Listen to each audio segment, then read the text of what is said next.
Hello tout le monde, j'espère que vous allez bien. Aujourd'hui on se retrouve dans un cadre un peu particulier. En plus je tiens mon téléphone parce que je sais pas où le poser. J'ai un truc ici pour poser le téléphone mais c'est en portrait donc j'ai pas trop envie. Mais là on se retrouve dans ma voiture. Comme vous avez pu le voir, on m'a demandé de faire une vidéo YouTube où je parle du code, du permis, de ma voiture, de comment je conduis et tout. Bon après je peux pas genre me filmer en conduisant, enfin ça va trop me distraire et j'ai pas envie, enfin vu que j'ai eu le permis il y a pas longtemps. Mais aujourd'hui je vais vous parler de tout ça. Alors je me suis inscrite, sachant que je me suis inscrite au code, c'était en septembre 2020. Donc là on est en juillet 2021. Donc j'ai mis à peu près combien de temps à avoir le code, allez 5-6 mois à avoir le code. Sachant que sur le site j'étais dynamique. Sachant que sur le site, voilà, faut que tu fasses d'abord sur le site, après et tout, faut que tu fasses moins de 5 fautes sur le site. Après, je suis allée à la salle. En fait, je trouve que sur le site, leur site, c'était facile, tu vois. Mais quand t'allais à la salle de code, là, je peux te dire que c'était bien difficile. Je stagnais à moins de 5 fautes sur le site, mais après, elle m'a dit, ok, tu viens t'entraîner ici à la salle de code pendant 2 semaines et après, on voit pour t'inscrire et tout. Sauf que quand j'étais à la salle de code, 12 fautes... 8 fautes, allez, les trucs comme ça là, il y a une fois j'ai fait 18 fautes, je me dis oh là là c'est pas possible, je vais jamais avoir le code, tu vois. Sauf que après du coup en fait je faisais chez moi, je préférais faire sur le site et faire moins de 5 fautes stagnées pour qu'après elle voit, parce qu'ils ont un graphique, un diagnostic comme que si t'es dans la barre verte, ça veut dire que c'est bon et du coup bah voilà je suis passée. Après elle me dit vas-y tu veux passer quand et tout, après 5-6 mois tu vois. Elle me fait tu veux passer quand et tout, je fais le plus vite possible, genre là vendredi ou je sais plus c'était quand là que je suis passée. Et je crois que c'était en mai ou juin, mai-juin j'ai eu le code, je me rappelle plus trop, 2021. Donc ça y est, je me présente et là j'ai fait 6 fautes. Le jour de l'examen, la DI3T, j'ai fait 6 fautes, tu vois, genre découragée. Je savais c'était quoi ma 6e faute. En fait la télécommande elle marchait pas, tu vois. J'ai fait réinitialiser, je voulais vite mettre l'autre réponse, le bouton il marchait pas, mais j'ai pas osé dire que ça marchait pas et tout parce que voilà j'avais honte, j'avais peur, je suis vraiment débile.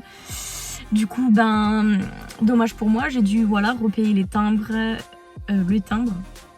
Donc là je me suis représentée dans la semaine, tu vois, j'ai pas voulu attendre. Surtout faut pas se décourager. Moi je me suis pas découragée, je me dis bon c'est pas grave, je sais c'est quoi. Bah en fait j'ai pleuré. Moi j'ai carrément pleuré, mais je me suis pas découragée, tu vois, j'ai pleuré parce que je savais c'était quoi, tu vois, j'en avais vraiment marre avec le code, j'ai voulu vite avoir passé à la conduite, comme ça je me dis putain ça y est c'est fait, la conduite ça va aller rapidement à l'aise et tout, tu vois. Voilà que je me représente la 2e fois, je crois que c'était un mercredi à 13 h, je sais plus, et là j'ai fait 5 fautes pile. J'ai eu chaud aux fesses, sachant que j'arrêtais pas de réviser, tu sais, je révisais le bouquin et tout, j'arrêtais pas de réviser, c'était super en stress, je révisais tout ce que je savais pas, le plus que je révisais. Et là voilà, et après je vais à l'auto-école, je leur dis voilà j'ai fait 5 fautes et après on a planifié mes heures de conduite en fonction de mes stages et de mes heures de cours. Parce que voilà, j'ai des périodes de stage aussi, donc c'est un peu chiant. Donc tout se passe bien. Premier jour de conduite, c'est évaluation. Je suis passée avec Sandra. Elle a déterminé combien d'heures il me fallait. Donc elle m'a estimé 16 heures. Et en plus la catégorie que j'avais payée, c'était compris 16 heures. Tu vois, 5 heures de simulateur et 16 heures de conduite. Voilà, je fais mes 5 heures simulateur, tout va bien. Mais après, il buguait, hein, le simulateur, franchement, c'était vraiment de la demeure, il buguait. Et après, voilà, je planifie mes heures de conduite. Hop, je fais mes 5 heures de simulateur. Et voilà, ma première heure de conduite. Oui, c'était mon évaluation. Et après, voilà, mes autres heures, tout se passe bien. C'est bien parce que, en fait, j'ai jamais cours. Du coup, à chaque fois, j'avais 2 heures de conduite. Donc ça allait assez vite et je trouve que 1 heure, tu vois, c'est trop rapide. 2 heures, tu vois, ça va. Et voilà, ma première heure de conduite, c'était avec Aïcia. Franchement, il a été super excellent comme moniteur. Il était vraiment, on rigolait, tu vois, donc ça me détendait. Il était vraiment top ce moniteur, c'est grâce à lui que j'ai eu le permis. Il a été vraiment top. Je lui ai même offert des chocolats quand j'ai eu mon permis. 3 tablettes de chocolat, les Lindt, c'est là. Il était super content. Et là, quand j'avais fait 9 heures de conduite, je fais mes heures et tout, tu vois, il m'apprend démarrage en côte. Hop, direction la SAF pour passer les vitesses, tu vois, les trucs de base, priorité, toc toc toc. Arrivé à 9 heures de conduite, tu vois, on rentre dans l'auto-école. Et là, il me dit, non mais t'as pas besoin de 16 heures. Et il m'avait dit que là, au bout de 9 heures, j'étais prête. Donc il avait dit à Christine, je crois, je sais plus comment elle s'appelle, la femme à l'accueil, que en gros, là, je suis prête et il fallait qu'on m'inscrit maintenant pour l'examen. Donc elle me dit, ah bon? Elle fait, ah bon, t'es sûre? Non, non, attends, je regarde. Oui, là, il lui reste 5, 6, 7 heures, truc.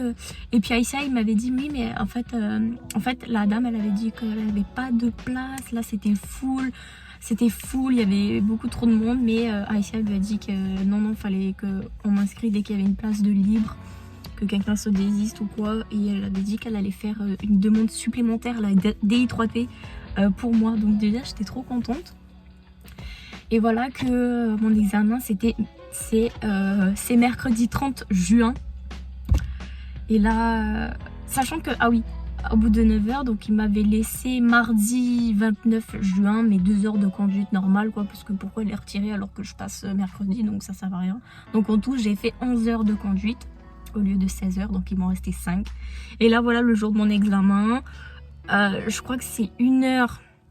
Ouais, c'est 1 heure de conduite où voilà, tu te remets dans le bain avec le moniteur, tu retravailles tout ce que t'as peur ou t'hésites encore, tu vois. Donc moi, je dis, oh, j'aimerais bien voir un peu de tout. Donc on a fait le parcours un peu comme l'examen. On a été en ville et tout, on s'est garé. Il m'a dit, allez, gare-toi. Il m'a posé 3 questions parce que le jour de l'examen, vous aurez 3 questions qui vous seront posées. Et après, voilà, il m'a demandé, mon moniteur, ah, est-ce que tu veux que je te note comme si c'était là l'examen? Ouais, ok. Donc, il me sort la feuille, tu sais, avec les grilles de critères d'évaluation. Il me fait, pour moi, je te mets 31 sur 31 et tout. Genre, tu vois, j'étais trop contente déjà, ça m'a rassurée. Et voilà, l'heure où on attend l'inspecteur. J'avais 30 minutes d'examen. Donc, on a commencé un peu plus tôt, je crois que je devais commencer à 10h30, mais on a commencé à 10h18 par là, tu vois. Et voilà, donc l'inspecteur, tu vois, hop, lui il te dit juste, la prochaine intersection, tu vas prendre à droite, à gauche, ou tu vas prendre direction du COS, tu vois, il te dit que ça. Donc là, tout se passe bien, tu vois, je roule, il a pas pris les pédales une seule fois. Et j'ai rien grillé, tu vois, aucun panneau stop, de feu, de priorité, j'ai rien grillé. Après, on va devant l'école primaire de Serge-Lègle à Tina. Et là, il me dit, ok, vas-y, tourne dans le parking et tu vas te garer en épi. Tu choisis n'importe quelle place. Il y avait quand même des voitures, mais bon, il vous dira jamais de vous garer à côté d'une voiture, tu vois. Hop, je me gare en épi. Je l'ai réussi du premier coup à me garer. Et là, voilà, il regarde le nombre de kilométrages et les 2 derniers chiffres. Ça correspond à la question qu'il va te poser. Moi, je sais plus c'était quoi, mais en tout cas, en fait, ça, c'était le truc que je redoutais le plus, c'était les questions, tu vois. C'était la conduite, tu vois, je sais, je conduis bien, tu vois. Si à ICA, si mon moniteur, il m'aurait dit, oh, c'est bon, t'es prête, et que je le rate, enfin, je pense pas qu'il aurait fait en sorte que j'ai pas le permis. Donc, pour moi, c'était sûr que je l'aurais, tu vois. Mais c'était juste les questions. Et voilà qu'il me pose, où sont les feux de détresse? Hop, je les allume, ok. Il me dit, ok, c'est bon, tu peux les éteindre. Dans quelle situation on les utilise, tu vois? Donc, je dis les 3 possibilités. Et après, il me pose une question du premier secours. Comment sait-on que les secours ont toutes les informations? Je sais plus trop quoi comme question. Déjà, j'avais du mal à expliquer la réponse de cette question. Mais je lui dis en gros qu'on ne doit pas raccrocher en premier. On doit attendre que les secours, ils ont tout eu les informations et que eux raccrochent. Comme ça, on sait qu'ils ont tout eu les informations. Et voilà, il m'a dit ok, c'est bon. Du coup, j'ai eu 3 points sur 3 pour les questions, trop contente. Mais en tout, j'ai eu 29 sur 31 points.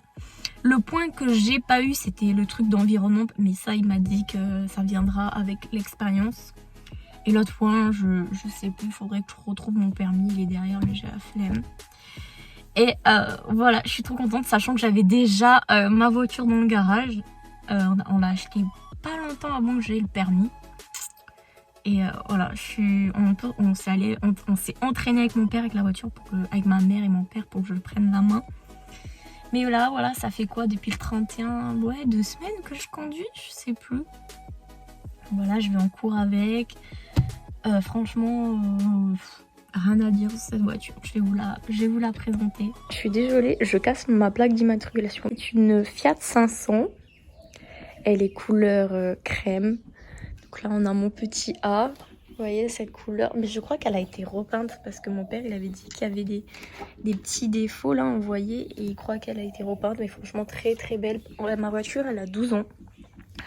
Elle a 12 ans, franchement, et elle est impeccable. Elle est toute petite, mais moi ça me convient pour moi, au moins je peux me garer facilement. Il y a ça que j'ai rajouté, ces petites bandes de l'autre côté aussi, et il y a ça que j'ai rajouté. Ça c'est des petites bandes que j'ai achetées sur Shein avec ça. Ça aussi j'ai rajouté, c'est une petite protection, mais je crois que ça me sert à rien, c'est super moche. Et ça c'est une bande réfléchissante dans la nuit, et j'en ai mis une ici pour les rétroviseurs. Voilà, pareil de l'autre côté. Ah oui, ici on a refait avec mon père les phares parce que c'était tout blanchâtre là, tout pas beau. Donc là on a nettoyé nous-mêmes avec un produit. Il y a juste les essuie-glaces qu'il faudra que je change peut-être le mois prochain. Ouais. Et puis à l'arrière, il y a celui-là qu'il faut que je change parce que voilà, il est barré. Mais sinon, non, franchement, rien à dire. C'est une essence. Mais rien à dire, elle est vraiment trop belle. Ensuite, à l'intérieur, donc là on a des lingettes, mon chiffon microfibre toujours à ma portée. Là c'est pour les rétroviseurs, donc celui de gauche et celui de droite, et là on manipule. Ici c'est trop bien parce que en fait pour fermer on ferme comme ça, on appuie à fond, c'est trop bien. Ensuite, donc là c'est mon volant. Ça, j'ai envie de les changer. J'en ai vu un super joli avec des petits diamants juste en haut, tout noir. J'ai envie de le changer, mais bon, c'est pas le truc que j'en ai le plus besoin. Ensuite, donc là on a les vitesses. Voilà, et là, elle est là ma clé. C'est bien parce qu'elle a 12 ans ma voiture, mais elle a pas beaucoup de kilomètres. Elle était à 73 000 quand on l'a achetée. Elle a jamais roulé cette voiture. Ensuite, ça c'est moi, j'ai acheté sur Shein. C'est pour poser téléphone, c'est vraiment top. Hein. Et ça j'ai acheté sur Shein aussi. C'est un porte-clés en glace caramel. Là, je trouve ça trop cute. C'est vraiment top. Donc là, c'est une boîte de 6 vitesses. Donc la marche arrière se trouve ici. En plus, ce qui est chiant, c'est parce qu'avec les voitures d'auto-école, je me suis habituée à ce que le frein, il est pas comme ça. Le frein, normalement, il est électrique. C'est un truc que tu manipules, là, vous voyez, les voitures de maintenant. Et du coup, là, j'ai pas trop l'habitude avec ce frein. Faudrait que je m'y fasse. Donc là, il y a la clim qui marche plus, elle glace pas. Et la fenêtre, elle marchait plus, mais on l'a réparée. Du coup, là, c'est bon, la fenêtre côté passager, elle marche. Donc ça, il y avait déjà, j'ai laissé le petit son bon. Normalement on peut pas mettre de la musique avec l'espèce de la prise ici, en fait, parce que j'ai vu dans le mode d'emploi qu'il prend pas les iPhone, iPod, etc. Bon bref, du coup j'ai acheté voilà ma petite clé en forme de chocolat. C'est une 16 Go sur Shein et j'ai téléchargé des musiques, donc ça me va. Donc voilà, elle a le mode sport. Elle est vraiment trop belle cette voiture. Ah oui, donc là, vous voyez, c'est les phares. Et là, c'est les essuie-glaces et tout. Ensuite, donc là, on a plein de babioles à moi. Ça, c'est le chauffe-cigare. Je sais pas quoi, une cigare, je m'en sers pas. Frein à main. Et là, ici, c'est trop bien parce que c'est... Hop, là, je mets mes tic-tac et tout. Et là, bon, ben, c'est pas une boîte à gants qu'on ouvre comme ça. Mais là, Ici c'est tout là il y a le contrôle technique, tous mes papiers importants, bref. Il y a des fourchettes, il y a mon parfum et tout. Oh, il y a mon CD One Direction et je crois que les CD ici, j'ai voulu mettre mon CD de One Direction parce que je me dis, bon, ça sert à rien dans ma voiture, dans ma maison, enfin dans ma chambre, je vais le mettre dans ma voiture, mais ça marche pas, bon, tant pis. Et ensuite, à l'arrière, ça se présente comme ça. Bon, c'est tout petit, hein, j'ai mis ça pour protéger un peu. C'est vrai que les sièges, j'aimerais bien qu'ils soient les carreaux blancs. Et j'avais envie d'emmener chez Clean Up. Mais ils font pas que les chaises en fait, ils font tout l'intérieur et moi j'ai pas trop envie de faire tout l'intérieur. Voilà, le coffre il se présente comme ci, donc ça on a un sac au cas où si je vais faire des courses. Ça c'est un pochon qu'il y avait déjà, j'ai laissé. Et ça c'est au cas où si je crève une roue, mon père il m'a donné ça, un truc vite fait pour réparer. Là il m'a montré comment on utilise. Et en dessous là, tu tires ici, il y a la roue de secours et tout. Voilà. J'ai envie de faire mettre des autocollants super drôles. Ici, j'ai envie de coller si tu lis ça, t'es trop près et tout. Genre, il y a des trucs super drôles que j'ai envie de faire. Qui me demande où est-ce que j'ai acheté ces petites babioles. J'ai pris chez Miniso. Bon, voilà, si ma vidéo t'a plu, n'hésite pas à lâcher un like et puis à t'abonner à la chaîne, hein, c'est gratos. Sur ce, je vous fais de gros bisous et je vous dis à la prochaine, tout le monde. Bisous.